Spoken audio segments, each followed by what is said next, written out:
Baik, Bismillahirrahmanirrahim. Assalamualaikum warahmatullahi wabarakatuh. Selamat malam. Salam sejahtera bagi kita semua. Yang terhormat Direktur Penyidikan KPK, Bapak Ahmad Taufik Hussein.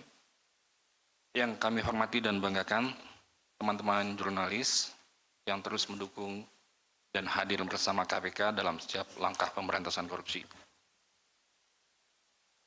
Pada konferensi pers hari ini, Rabu 19 Agustus 2026, kami akan menyampaikan update penyidikan perkara dugaan tindak pidana korupsi, yaitu penahanan tersangka terkait dengan penerimaan gratifikasi oleh pegawai negeri atau penyelenggara negara di lingkungan Direktorat Jenderal Pajak Kementerian Keuangan Republik Indonesia, di mana sebelumnya KPK telah menetapkan satu orang tersangka yang hari ini kemudian KPK melakukan penahanan. Ini merupakan bagian dari komitmen KPK dalam penuntasan perkara-perkara yang ditangani, sekaligus menjadi pengingat bagi kita bersama untuk terus melakukan perbaikan sistem serta menjaga integritas, khususnya bagi para penyelenggara negara. Baik, selanjutnya kami persilakan pada Bapak Dirdik untuk menyampaikan secara utuh update perkara ini, baik tentang konstruksi perkaranya maupun pihak yang ditetapkan sebagai tersangka dan dilakukan penahanan. Kepada Bapak Ahmad Taufik Hussein, kami persilakan, Pak. Baik, terima kasih Pak Zul. Assalamualaikum warahmatullahi wabarakatuh. Selamat malam, salam sejahtera buat kita sekalian. Yang terhormat Pak Zul, PLT Jubir tadi. Ya, kita berikan kesempatan untuk Jubir melaksanakan tugas yang lain terlebih dahulu. Hari ini kita bersama Pak Zul. Dan yang saya hormati juga teman-teman pers yang terus semangat di mengawal pemberantasan tindak pidana korupsi. Jadi pada malam hari ini, pada hari ini tanggal 19 Agustus 2026, kami akan menyampaikan perkembangan penyidikan perkara dugaan tindak pidana korupsi berupa penerimaan gratifikasi yang dilakukan oleh pejabat atau pegawai negeri penyelenggara negara di lingkungan Direktorat Ditjen Pajak.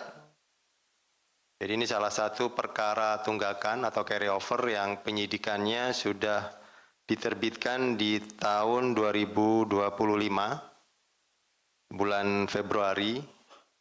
Jadi ini komitmen KPK juga, sebagaimana telah kami sampaikan, kita akan selesaikan apa yang sudah kita mulai dan kita akan selesaikan secara tuntas.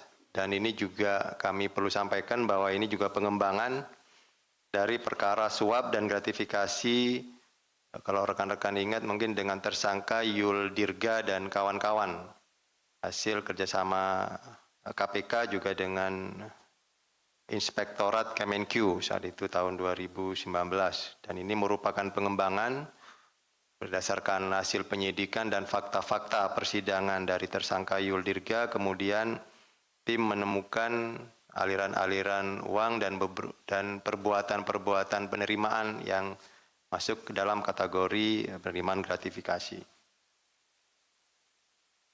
Jadi untuk dugaan penerimaan gratifikasi tersebut diduga berhubungan dengan jabatan tersangka dan berlawanan dengan kewajiban atau tugasnya pada saat menjabat sebagai Kepala Kantor Wilayah Direktorat Jenderal Pajak Jakarta Khusus PMA.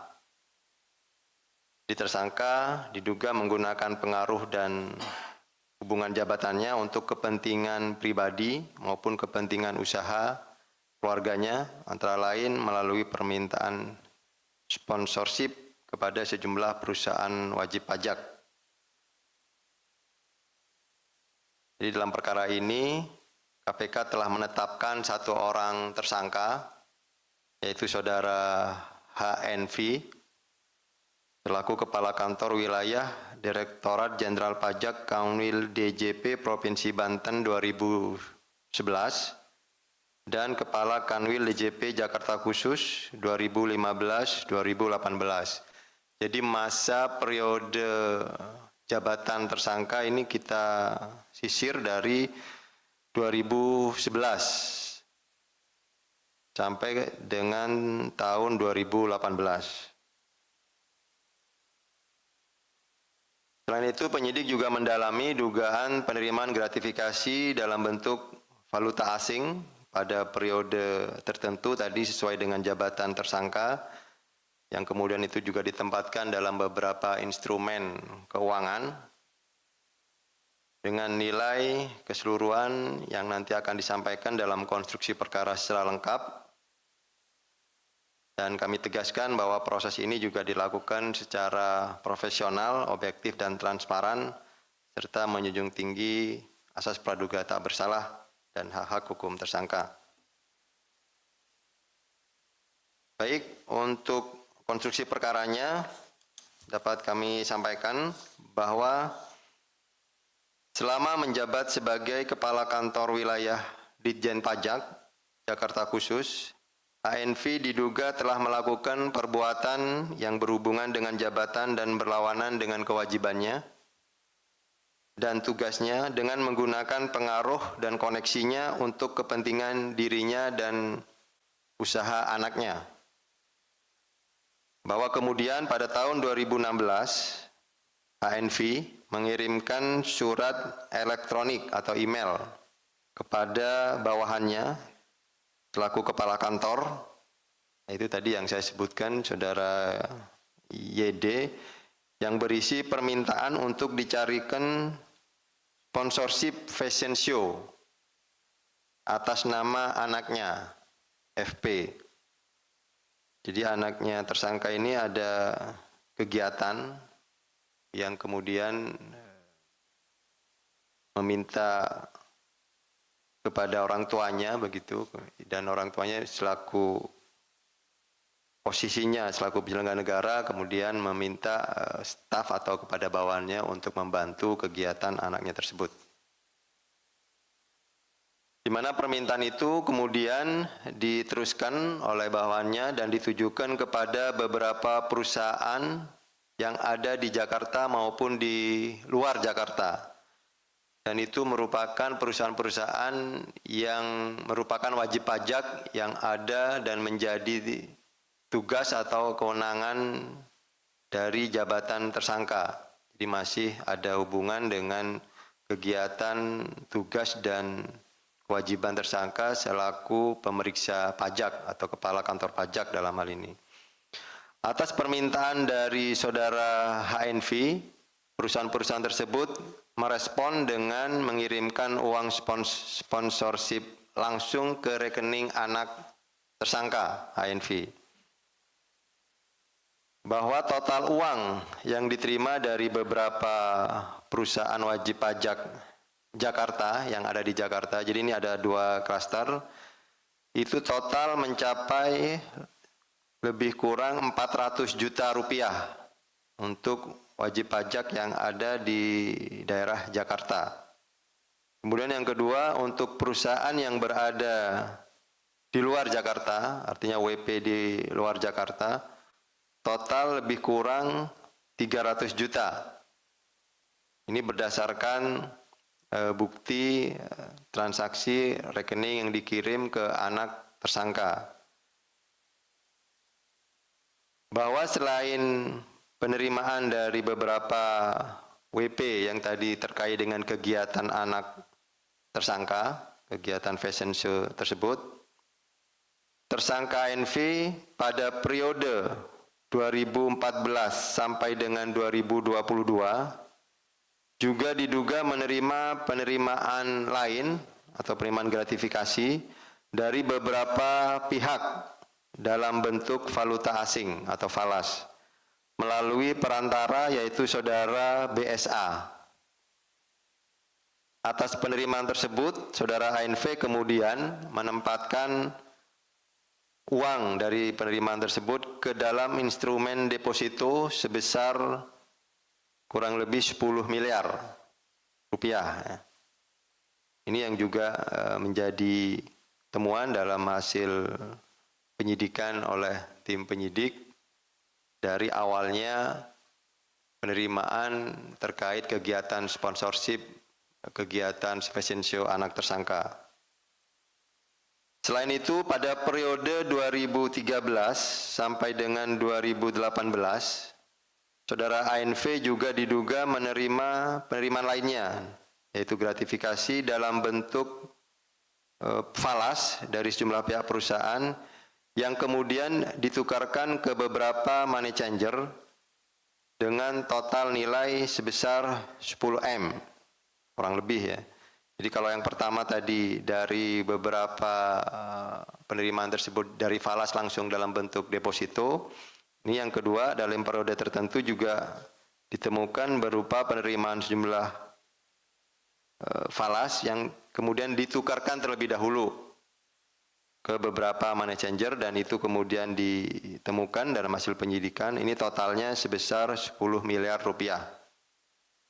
Sehingga total penerimaan gratifikasi oleh saudara HNW yang berasal dari sejumlah perusahaan tadi sekurang-kurangnya mencapai total 20,7 miliar. 20,7 ini digabung dengan penerimaan yang dari kegiatan permintaan bantuan dari perusahaan-perusahaan WP terkait kegiatan sponsorship anak tersangka.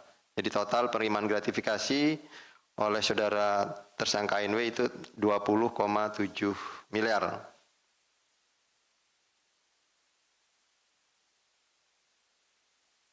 Bahwa kemudian saudara HNV disangkakan telah melanggar pasal 12B Undang-Undang Nomor 3199 tentang pemberantasan tindak pidana korupsi sebagaimana diubah dengan Undang-Undang Nomor 20 Tahun 2001 tentang perubahan atas Undang-Undang 3199 tentang pemberantasan tindak pidana korupsi. Kemudian hari ini KPK melakukan penahanan terhadap saudara HNV untuk 20 hari pertama terhitung hari ini yaitu tanggal 19 Agustus 2026 sampai dengan 7 September 2026 di Rutan Cabang Gedung Merah Putih KPK.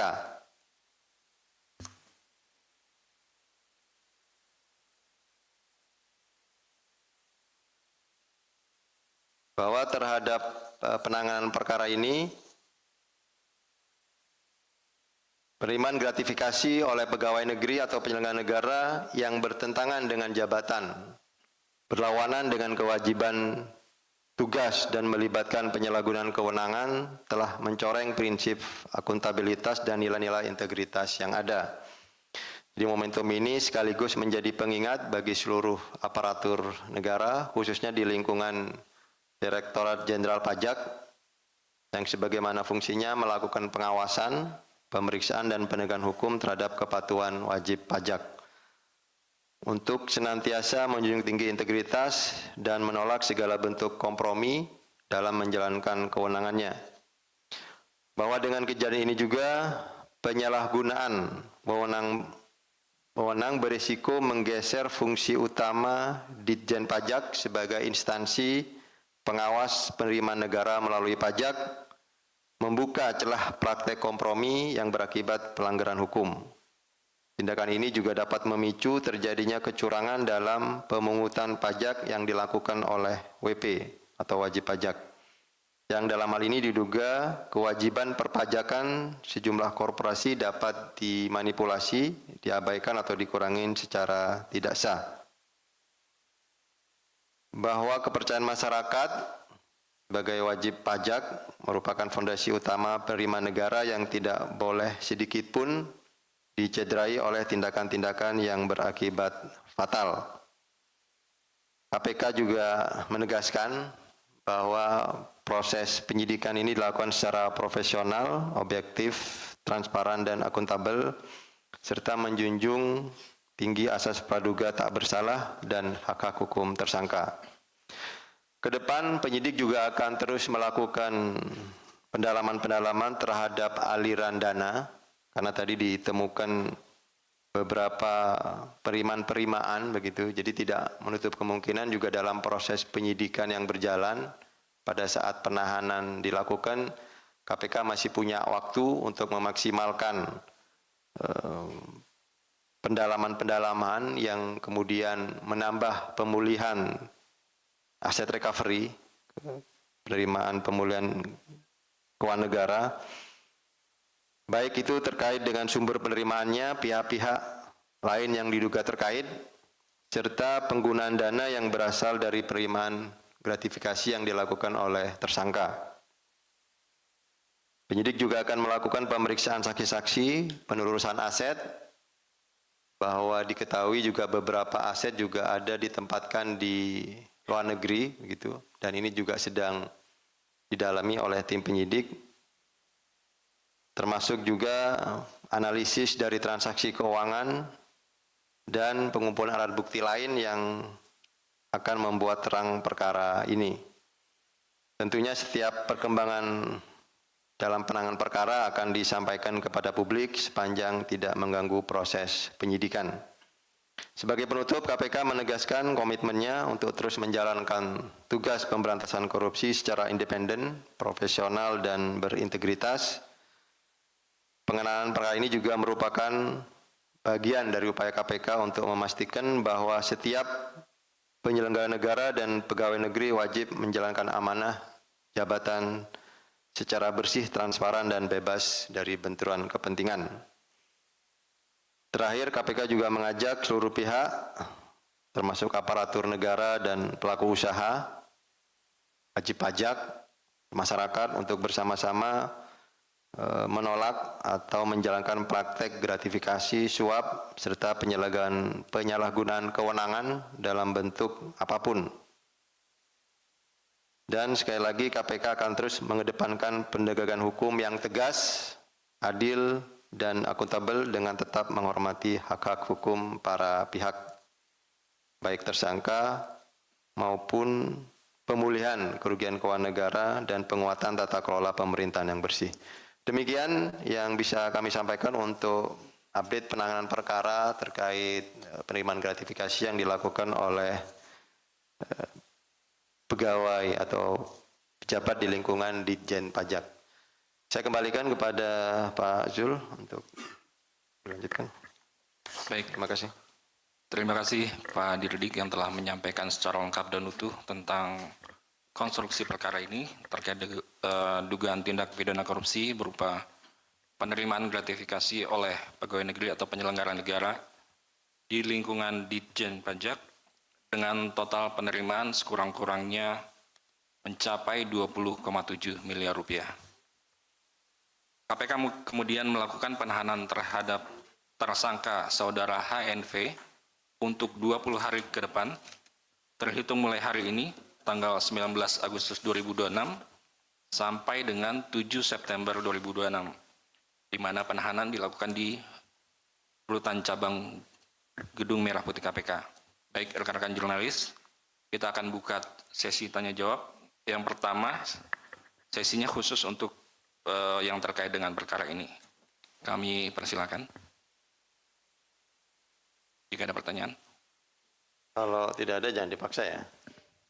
Karena ada kegiatan lain, tadi infonya kan nanti akan turun setelah ini ya. Jadi jangan lama-lama. Baik. Ada pertanyaan, rekan-rekan, terkait perkara ini?